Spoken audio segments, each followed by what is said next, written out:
As someone myself who has struggled with allergies their whole life, I've found some tips that help me, and I want to share them with you guys. So what really helps is make sure that you have the proper nutrition. So you want to make sure that you're not dehydrated, because being dehydrated will make those sinuses get inflamed and unable to fight off allergies that come in contact with you. And then another good tip is whenever you come in from outside, you want to make sure that you change your clothes and take a shower, because pollen can go ahead and stick to your skin and your clothes, which will cause more aggravation. And then another thing that helps is having an over-the-counter medication. So a daily nasal spray like Flonase. It's going to help build up your immune system to allergies, or something like Allegra D. That's going to help you be not decongested, but also help fight those allergies you come into contact. And then lastly, a really great tip is go and visit an allergist. If you get tested for what you're allergic to, you know how to fight off those certain symptoms and what you can protect yourself with, whether it's medication or just certain things you know you shouldn't come in contact with. So hopefully this allergy season isn't too bad. Back to you guys at the desk. We apologize for those technical difficulties. Alexis is a phrase out of the frying pan into the fire. Here, Iowa City is out of the cool box and into the pollen. That's right, Chris, and I know I'm definitely being affected by allergies right now. Let's hope Jahisha in our weather studio is not. Let's toss it over to Jahisha to find out what this rest of the week looks like. Yes, it may be allergy season, but it can only mean that it is tanning weather. That's right, it looks like the sun has finally blessed us with its warm air as we embark on that beautiful 71 degrees to start off our day before cooling off to a 43 degrees as we head into the evening. Then looking at our extended forecast, it looks like it's shorts weather again as we start off Wednesday with a warm 61 degrees before wrapping up later with around the high 30s. Thursday, even though we do get hit with a little bit of rain, we can't ignore that high 60-degree temperature before dropping to a cooler 40 degrees. And Friday, better grab those Ray-Bans as we see that big beautiful sun lift our day with that 60-degree weather before counteracting with those low 40s into the evening. Then as we beam into the weekend, we see that sun beam right back as we wake up on Saturday to that glorious sunshine as we hit the mid-60s before lowering to around the mid-40s. Then signing off the weekend, we see a full circle as we begin and end the weekend with that 70-degree weather before settling to a pretty lovely 50 degrees as we head out into the evening. So I would like to first and foremost welcome that spring weather as you have finally arrived. It's nearly that time to break out that towel and hit the beach, or the best thing that Iowa can provide. So until then, have a wonderful sunny week, and back to you at the desk. Thanks, Jahisha. It's a famous site in Iowa City, but very few seem to realize what lies just off Governor Street. DITV News reporter Sydney Zatz has the story. In the depths of Oakland Cemetery stands the legendary Black Angel. It's been mentioned in books and websites for many years, but many don't know the story behind it. The Black Angel arrived in Iowa City in November 1912 after Bohemian artist Mario Corbel designed the $5,000 monument. And since then, many superstitions and myths surround the Black Angel. There's several, there has to do with the college students.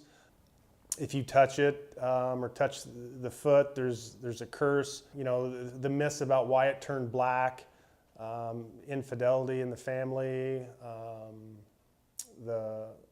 where the Black Angel's at. There was a preacher's son that was buried there. A few years ago, Greg Reisner was working his daily job at the university's Hillcrest Dining Hall. After the popularity of TV shows such as Ghost Adventures, some coworkers came up with an idea to do some of their own paranormal investigating, leading to several trips to the Black Angel.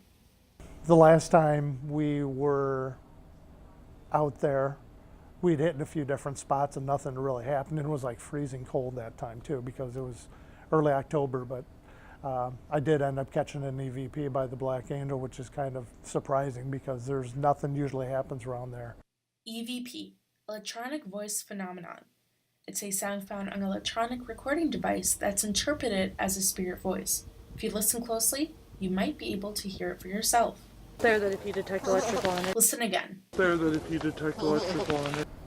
Everybody's always kind of skeptical about different things, is it for real or not? The legacy of the Black Angel has inspired an upcoming independent paranormal feature film.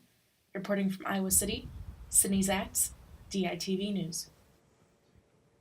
Scary stuff, Chris, and I can tell you right now, I will definitely not be found anywhere near that area. Oh, I'm shaking underneath this anchor desk right now, let me tell you that. Let's move on to something more lighthearted. Let's toss it over to Bo and Lucy in the sports studio. Thanks, guys. It was great to be back inside of Kinnick Stadium this weekend for the spring game. Yeah, Bo, it was so great to be back with Iowa football, but I did miss a lot of the former players that graduated. That's right. Well, speaking of the most recent former Iowa Hawkeyes, this is a huge week for them as their lives could possibly all change as they wait to hear on whether or not they'll be drafted or picked up by an NFL team. Our pre-NFL draft mini-series Beyond the Swarms continues today as Mary Kate Harrion sat down with offensive lineman Boone Myers. Take a look.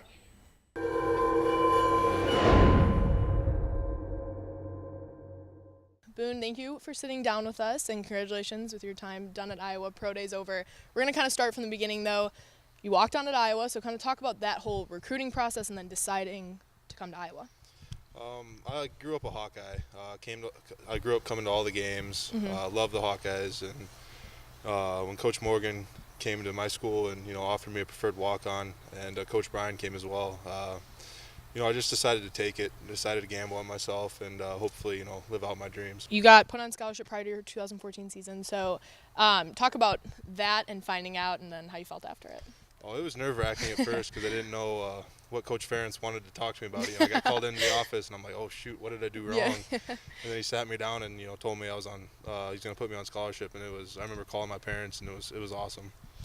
And then, you play, and then you get injured, kind of a blow to your senior year. So talk about that and then the process of kind of rehabbing then to get back for this. Yeah, it was a blow. It wasn't fun by any means. No, yeah. And it never is, but that's life. It's going to happen. And, I had to make a decision on how I was going to deal with it, and I just chose, it's life, and these guys still need me, so I came here every day, rehabbed, and tried to be a coach out on the field and kind of help the younger guys that were stepping up into roles. So then that short period of time you had to really, at somewhat full strength, get ready for Pro Day. Yeah. How was the training process there? Again, you trained with Coach Doyle, so.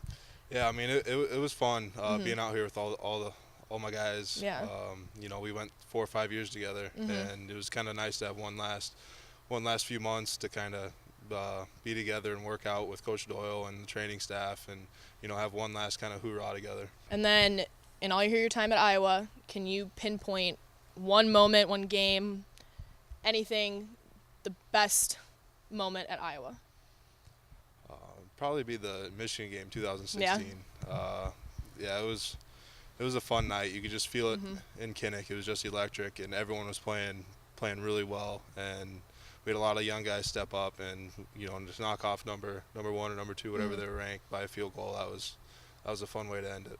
And then I know you're probably not thinking about this at all, and it's years down the road for you. But life after football, have you thought about what's next or what you want to do? I honestly have not really thought about it. If everything worked out, I'd probably just own a house out in the middle of the woods and there you go. Just be on my own. All right, well, thank you for sitting down with us, and good luck with everything in the future in this next month. Thank you. I also got to sit down with former Iowa wide receiver and record holder for most games played as a Hawkeye, Matt Vandenberg, to talk about his time in the black and gold and to see what's next for him. Here is episode 5 of Beyond the Swarm.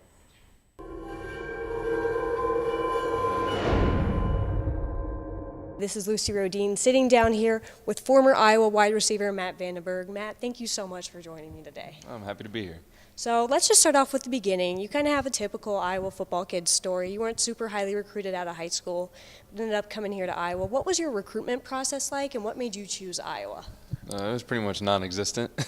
I went to a lot of camps and things like that, trying to get my name out there. But kids from South Dakota don't get a whole lot of exposure, but these guys do a really good job in recruiting that, with Riley Reef, Brady Reef's on the team right now, Wes Dvorak, and obviously Chad Greenway. Hard to miss him out, but the really family-type atmosphere is what drew me here, and they were also the only team that gave me a shot. So going ahead to 2016, you came in with a lot of expectations, and unfortunately your season ended early. What was it like to sit there and kind of have to watch your team play, sit on the sideline, miss out on that year? I mean, it was brutal. You know, anytime you're a competitor and you don't get to compete, I mean, it's hard. But, you know, my role kind of shifted.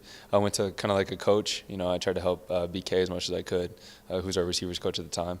You know, what I was seeing, and I could also learn from them, you know, and instead of just worrying about my own game, I get to see how different guys play and kind of try and incorporate that when I was able to come back. So 2017, you opened up against Wyoming. What was the feeling like to finally be back on the field after such a long time off? Well, I got chills. I mean, I almost teared up coming out of the Swarm. I mean, it's a feeling that you can't recreate, and something that, you know, I missed for the majority of 2016. So, you know, it's not that I took it for granted before, but I definitely wasn't going to take it for granted after that.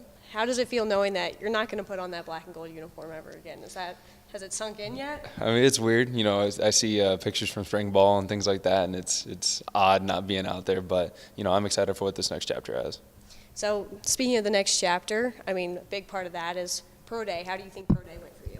I think it went well. You know, I mean, I think that there are things that I probably could have done a little better in, but, I mean, I always feel that way. You know, I never feel like I've maxed out, so, you know, I always can work to get better in that way. But, you know, I'm just excited for what this next month holds. So if there are some NFL teams out here watching DITV right now, what would you tell them? What would you say to take a chance on with you? You know, I was only given one opportunity, and I had made the most of it, and I'm just looking for one more opportunity. I want to thank you again so much for joining us, and myself and the Daily Iowan wish you the best of luck as you continue in your journey. That's all we have for you in the sports studio today. Guys, back to you at the desk. That's a wrap on this Tuesday morning edition of DITV News. Be sure to head over to dailyiowan.com for all your latest news between Monday and Friday. If that isn't enough of the Daily Iowan for you, be sure to check out our print edition of the news on stands now. For DITV News, I'm Alexis Tansey. And I'm Christopher Cervantes. Have a great day, Iowa City.